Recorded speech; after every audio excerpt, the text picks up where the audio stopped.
دوستو یاجوج ماجوج کا ذکر اکثر سننے کو ملتا ہے، لیکن اکثر لوگ ان کی حقیقت سے بے خبر ہیں کہ آخر یاجوج ماجوج کیا ہے اور یہ کیسے حملہ آور ہوں گے۔ یاجوج ماجوج کون ہیں؟ یاجوج ماجوج ایک قوم ہے جس کا ذکر الہامی کتابوں میں بھی موجود ہے کہ اس مخلوق کو حضرت ذوالقرنین نے دیوار تعمیر کر کے انسانی دنیا کے دوسری جانب قید کر دیا تھا، لیکن قیامت سے پہلے یاجوج ماجوج اس دیوار سے نکلنے میں کامیاب ہو جائیں گے اور جہاں سے گزریں گے انسانی بستیوں کو تباہ و برباد کرتی چلی جائے گی۔ پھر وہ حملہ کرتے کرتے ایک جھیل پر پہنچیں گے جس کا ذکر کتابوں میں موجود ہے کہ وہ اس جھیل کا سارا پانی پی جائے گی اور اس کے پیچھے آنے والے یاجوج ماجوج گروہ کو اس میں ایک بھی ایسا محسوس ہوگا جیسے یہاں کبھی کوئی جھیل تھی ہی نہیں۔ اس جھیل کا نام تبریہ ہے اور یہ بحیرہ تبریہ کے پاس موجود ہے۔ جھیل تبریہ اسرائیل کے شہر تبریہ میں واقع ہے۔ یہ اسرائیل میں سب سے بڑی میٹھے پانی کی جھیل ہے جو 21 کلومیٹر لمبی، 13 کلومیٹر چوڑی اور 43 میٹر گہری ہے۔ یہ وہ جھیل ہے جسے آج اسرائیل اپنے لیے معتبر سمجھ رہا ہے، وہی یاجوج ماجوج کی منزل ہوگی جس کا ذکر قرآن مجید نے 1400 سال پہلے فرما دیا تھا۔ یاجوج ماجوج دراصل کون ہیں اور یہ کہاں رہتے ہیں؟ مولانا حافظ رحمان نے اپنی کتاب قصص القرآن میں اس کا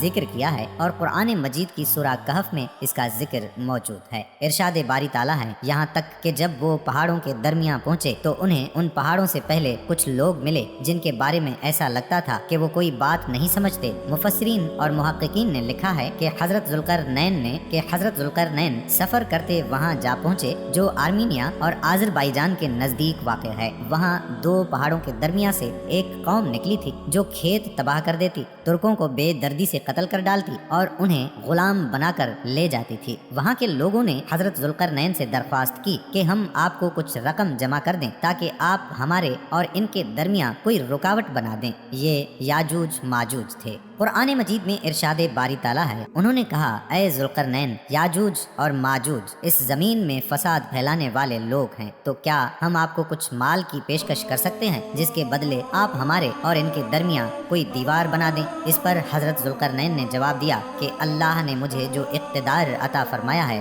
وہی میرے لیے بہتر ہے، لہٰذا تم لوگ میری مدد کرو تو میں تمہارے اور ان کے درمیان ایک مضبوط دیوار بنا دوں گا۔ پھر حضرت ذوالقرنین نے لوہے کے بڑے بڑے ٹکڑے دونوں پہاڑوں کے درمیان کھڑے کیے اور لوگوں سے کہا کہ ان کو جلاؤ۔ جب وہ ریڈ ہو گئے تو اس پر پگھلا ہوا تانبا ڈالا گیا تاکہ لوہے کے ٹکڑے مضبوطی سے آپس میں جڑ جائیں اور چکناہٹ کے سبب کوئی اس پر چڑھ نہ سکے۔ چنانچہ یہ دیوار ایسی بن گئی کہ یاجوج ماجوج نہ اس پر چڑھنے کی طاقت رکھتے تھے اور نہ اس میں کوئی سوراخ بنا سکتے تھے۔ کہا جاتا ہے کہ اس کی لمبائی 50 میل، اونچائی 290 فٹ اور چوڑائی 10 فٹ ہے۔ محققین کے مطابق قرآن مجید کی گواہی سے ثابت ہوتا ہے کہ حضرت ذوالقرنین نے پہاڑوں کے درمیان سفر کیا۔ اس پہاڑی سلسلے میں ایک جگہ بہت ہی بلند ترین پہاڑ ہیں جن کے درمیان وہ واحد راستہ ہے جہاں سے آیا جایا جا سکتا ہے، مگر یہ راستہ مکمل برف سے ڈھکا ہوا ہے، اس کے اندر لوہا اور دھات موجود ہے۔ تاریخ کے مطابق یاجوج ماجوج حضرت نوح علیہ السلام کے ایک بیٹے یافس کی اولاد میں سے ہیں جو خانہ بدوش اور وحشی قبائل پر مشتمل تھے۔ ان کی تعداد بہت تیزی کے ساتھ بڑھی۔ یہ حضرت ذوالقرنین کے زمانے تک مختلف قبائل، قوموں اور آبادیوں میں پھیل چکے تھے۔ روایات میں آتا ہے کہ تب سے اب تک یاجوج ماجوج اس کوشش میں لگے ہوئے ہیں کہ کسی طرح